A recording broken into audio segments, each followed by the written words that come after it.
Turn to Section 1. Section 1. You will hear a woman telephoning a tourist office to ask about free activities. First, you have some time to look at questions 1 to 6.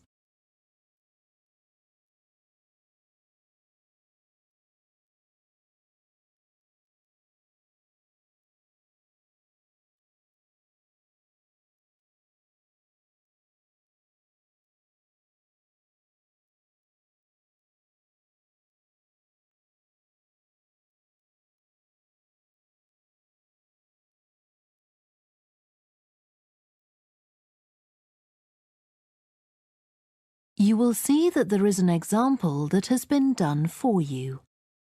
On this occasion only, the conversation relating to this will be played first. Good morning, this is Burnham Tourist Office, Martin speaking. Oh, hello. I saw a poster about free things to do in the area, and it said people should phone you for information.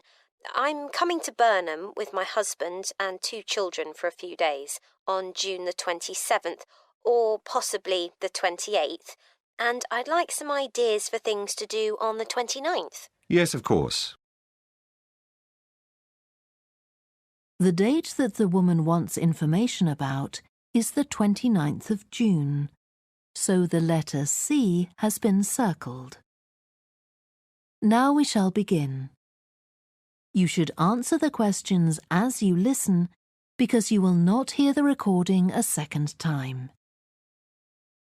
Listen carefully and answer questions 1 to 6. Good morning, this is Burnham Tourist Office, Martin speaking. Oh, hello. I saw a poster about free things to do in the area, and it said people should phone you for information. I'm coming to Burnham with my husband and 2 children for a few days on June the 27th, or possibly the 28th, and I'd like some ideas for things to do on the 29th. Yes, of course. OK.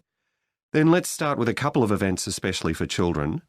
The art gallery is holding an event called Family Welcome that day, when there are activities and trails to use throughout the gallery. That sounds interesting. What time does it start? The gallery opens at 10 and the Family Welcome event runs from 10:30 until 2 o'clock. The gallery stays open until 5, and several times during the day they're going to show a short film that the gallery has produced. It demonstrates how ceramics are made, and there'll be equipment and materials for children to have a go themselves. Last time they ran the event there was a film about painting, which went down very well with the children, and they're now working on one about sculpture. I like the sound of that. And what other events happen in Burnham? Well, do you all enjoy listening to music? Oh, yes. Well, there are several free concerts taking place at different times, 1 or 2 in the morning, the majority at lunchtime and a couple in the evening, and they range from pop music to Latin American.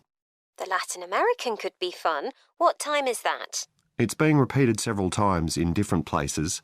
They're performing in the Central Library at 1 o'clock, then at 4 it's in the City Museum, and in the evening at 7:30 there's a longer concert in the theatre. Right. I'll suggest that to the rest of the family. Something else you might be interested in is the boat race along the river. Oh, yes. Do tell me about that. The race starts at Offord Marina to the north of Burnham and goes as far as Summer Pool. The best place to watch it from is Charlesworth Bridge, though that does get rather crowded. And who's taking part? Well, local boat clubs, but the standard is very high.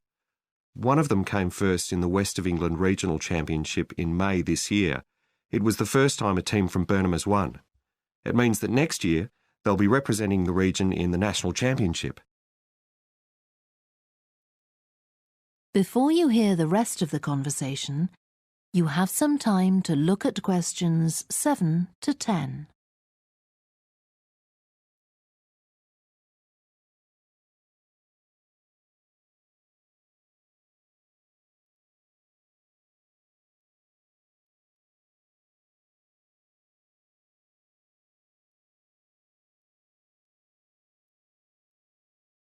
Now listen and answer questions 7 to 10. Now, I've heard something about Paxton Nature Reserve. It's a good place for spotting unusual birds, isn't it? That's right, throughout the year. There is a lake there as well as a river, and they provide a very attractive habitat. So it's a good idea to bring binoculars if you have them. And just at the moment, you can see various flowers that are pretty unusual. The soil at Paxton isn't very common. They're looking good right now. Right. My husband will be particularly interested in that. And there's going to be a talk and slideshow about mushrooms, and you'll be able to go out and pick some afterwards and study the different varieties. Uh-huh. And is it possible for children to swim in the river? Yes, part of it has been fenced off to make it safe for children to swim in. It's very shallow, and there's a lifeguard on duty whenever it's open. The lake is too deep, so swimming isn't allowed there. OK, we must remember to bring their swimming things in case we go to Paxton. How long does it take to get there by car from Burnham? About 20 minutes, but parking is very limited, so it's usually much easier to go by bus, and it takes about the same time. Right. Well, I'll discuss the options with the rest of the family. Thanks very much for all your help. You're welcome. Goodbye. Bye. That is the end of section 1. You now have half a minute to check your answers.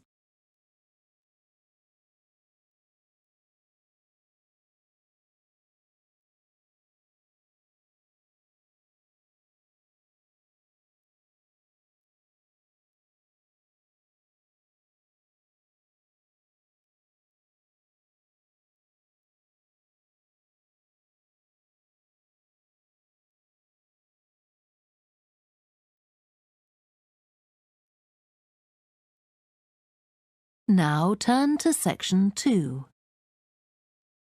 Section 2. You will hear a talk given by a woman called Shona Ferguson about changes in a town called Barford. First, you have some time to look at questions 11 to 15.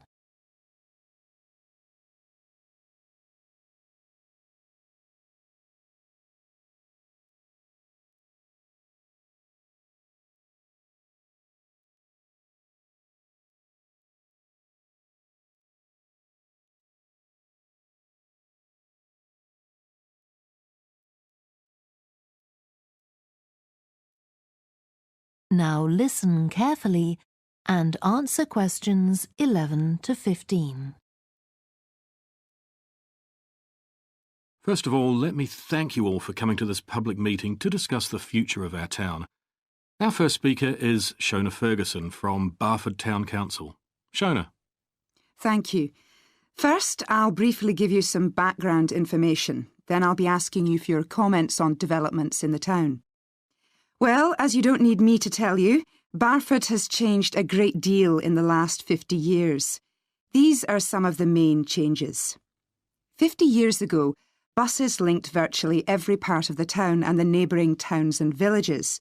Most people used them frequently, but not now, because the bus companies concentrate on just the routes that attract most passengers. So parts of the town are no longer served by buses.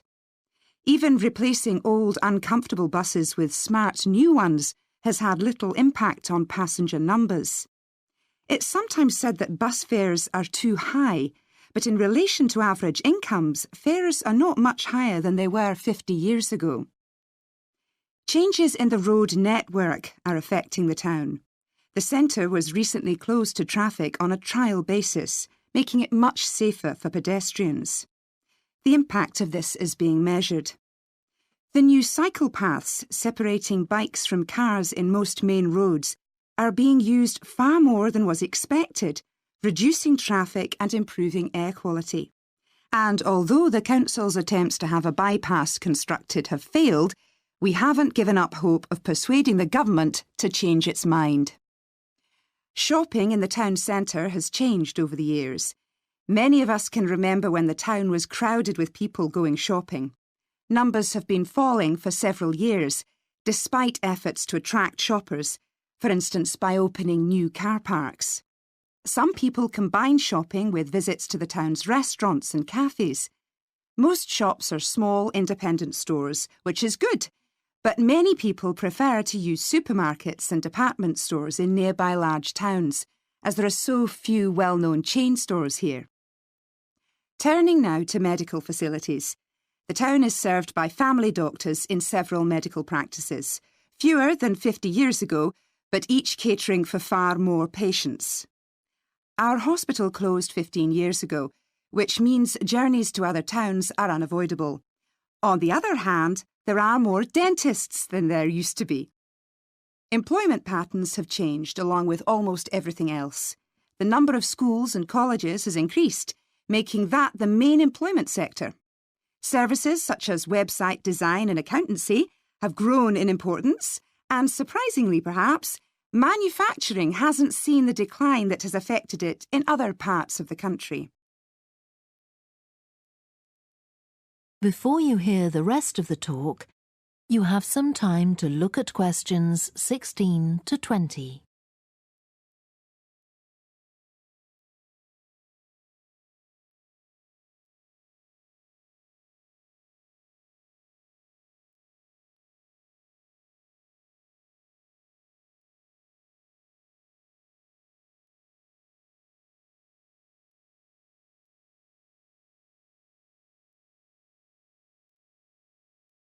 Now listen and answer questions 16 to 20.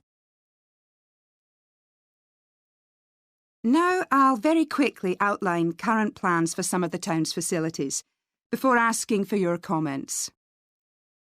As you'll know if you regularly use the car park at the railway station, it's usually full. The railway company applied for permission to replace it with a multi-storey car park, but that was refused. Instead, the company has bought some adjoining land, and this will be used to increase the number of parking spaces. The Grand, the old cinema in the High Street, will close at the end of the year and reopen on a different site. You've probably seen the building under construction. The plan is to have 3 screens with fewer seats rather than just the one large auditorium in the old cinema. I expect many of you shop in the indoor market. It's become more and more shabby looking, and because of fears about safety, it was threatened with demolition. The good news is that it will close for 6 weeks to be made safe and redecorated, and the improved building will open in July. Lots of people use the library, including school and college students who go there to study. The council has managed to secure funding to keep the library open later into the evening, twice a week. We would like to enlarge the building in the not-too-distant future, but this is by no means definite. There's no limit on access to the nature reserve on the edge of town, and this will continue to be the case. What will change, though, is that the council will no longer be in charge of the area. Instead, it will become the responsibility of a national body that administers most nature reserves in the country. OK, now let me ask you if you have... That is the end of section 2. You now have half a minute to check your answers.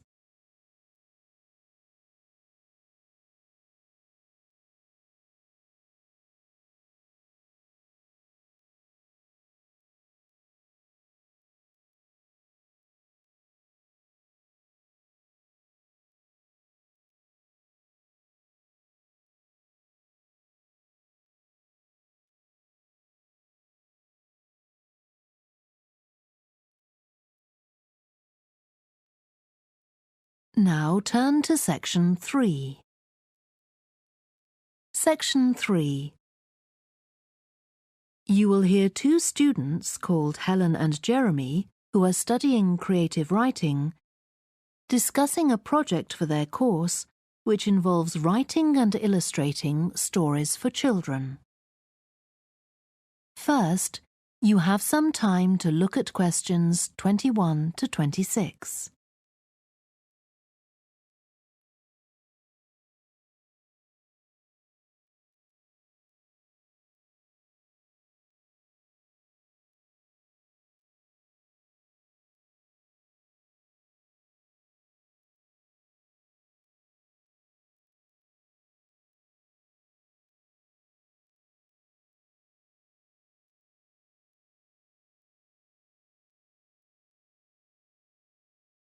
Now listen carefully and answer questions 21 to 26. Hello, Helen. Sorry I'm late. Hi, Jeremy, no problem. Well, we'd better work out where we are on our project, I suppose. Yeah, I've looked at the drawings you've done for my story, The Forest, and I think they're brilliant. They really create the atmosphere I had in mind when I was writing it. Oh, I'm glad you like them. There are just a few suggestions I'd like to make. Go ahead. Now, I'm not sure about the drawing of the cave. It's got trees all around it, which is great, but the drawing's a bit too static, isn't it? I think it needs some action. Yes, there's nothing happening. Perhaps I should add the boy, Malcolm, isn't it? He would be walking up to it. Yes, let's have Malcolm in the drawing. And what about putting in a tiger? The one that he makes friends with a bit later. Maybe it could be sitting under a tree, washing itself. And the tiger stops in the middle of what it's doing when it sees Malcolm walking past. That's a good idea. OK, I'll have a go at that. Then there's the drawing of the crowd of men and women dancing. They're just outside the forest, and there's a lot going on. That's right. You wanted them to be watching a carnival procession, but I thought it would be too crowded. Do you think it works like this? Yes, I like what you've done. The only thing is, could you add Malcolm to it without changing what's already there? What about having him sitting on the tree trunk on the right of the picture? Yes, that would be fine. And do you want him watching the other people? No, he's been left out of all the fun, so I'd like him to be crying. That'll contrast nicely with the next picture where he's laughing at the clowns in the carnival. Right, I'll do that. And then the drawing of the people ice skating in the forest. I wasn't too happy with that one. Because they're supposed to be skating on grass, aren't they? That's right, and it's frozen over. At the moment, it doesn't look quite right. I see what you mean. I'll have another go at that. And I like the wool hats they're wearing. Maybe you could give each of them a scarf as well? Yeah, that's easy enough. They can be streaming out behind the people to suggest they're skating really fast. Great. Well, that's all on the drawings. Right. So you've finished writing your story and I just need to finish illustrating it, and my story and your drawings are done. Before you hear the rest of the discussion, you have some time to look at questions 27 to 30.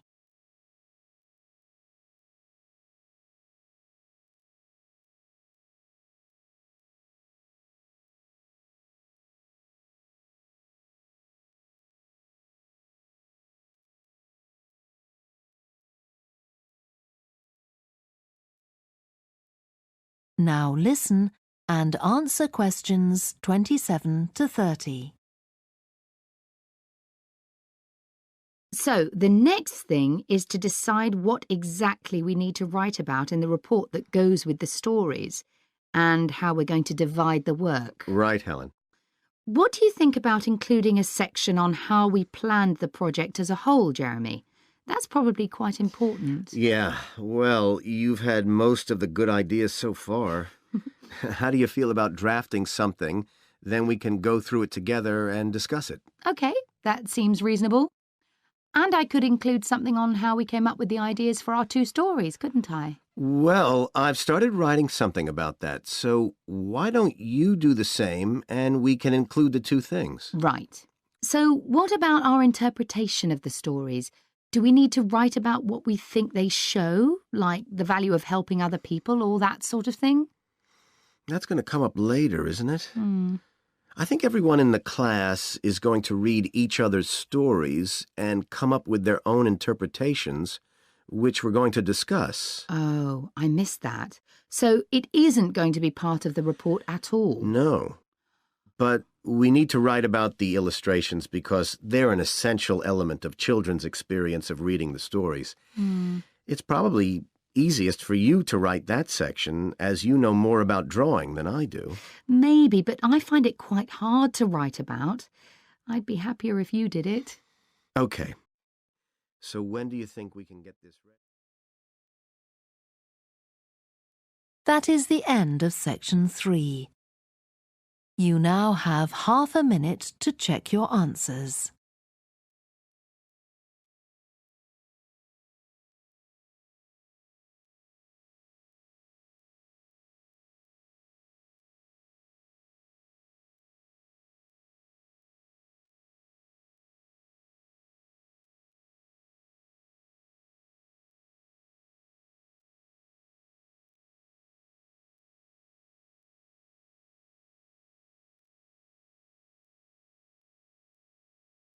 Now turn to section 4. Section 4. You will hear part of a lecture to business students about the use of one particular type of research known as ethnography. First, you have some time to look at questions 31 to 40.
Now listen carefully and answer questions 31 to 40.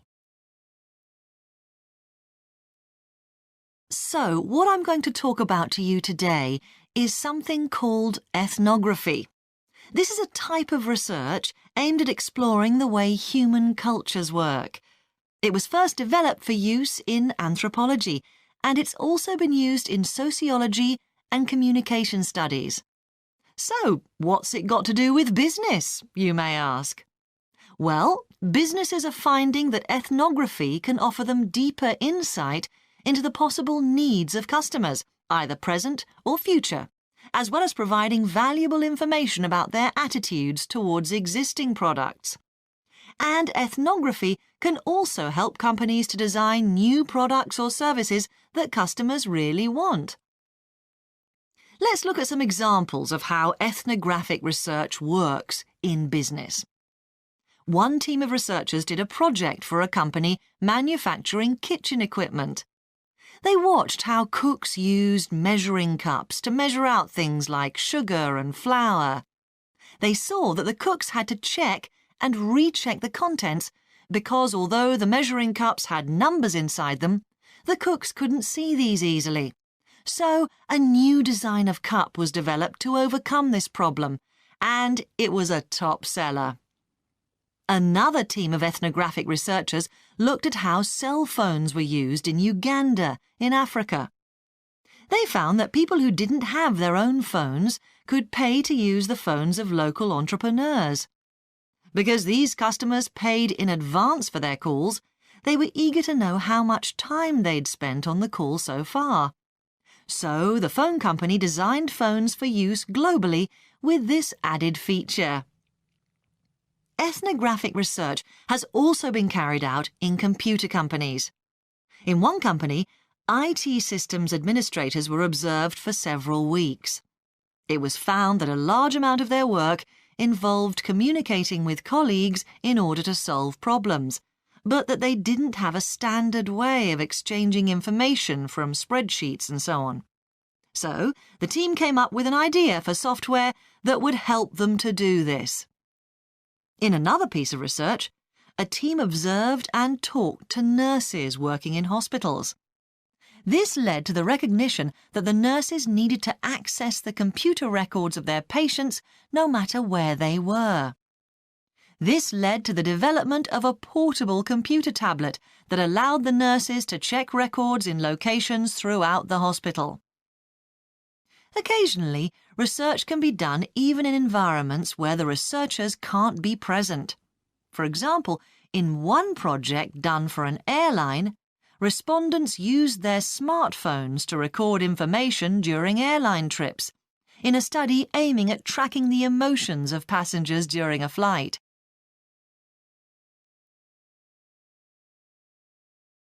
So, what makes studies like these different from ordinary research?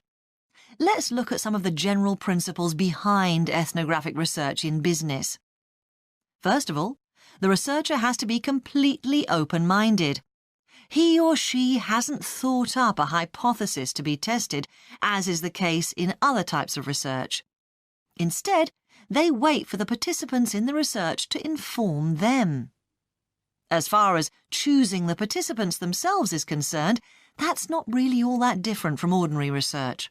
The criteria according to which the participants are chosen may be something as simple as the age bracket they fall into, or the researchers may select them according to their income, or they might try to find a set of people who all use a particular product, for example.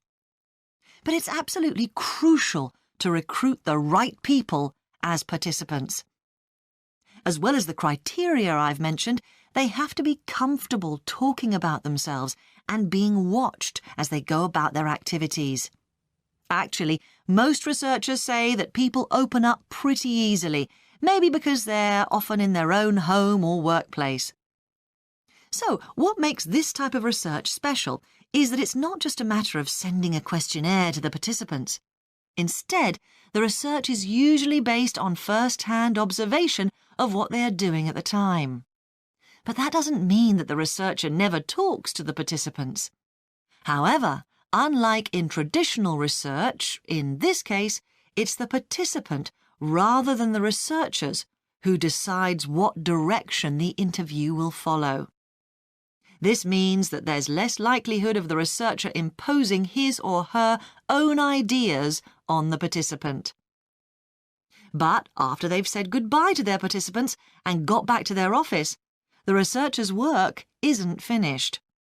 Most researchers estimate that 70 to 80% of their time is spent not on the collecting of data, but on its analysis, looking at photos, listening to recordings and transcribing them, and so on. The researchers may end up with hundreds of pages of notes. And to determine what's significant, they don't focus on the sensational things or the unusual things. Instead, they try to identify a pattern of some sort in all this data and to discern the meaning behind it. This can result in some compelling insights that can, in turn, feed back to the whole design process.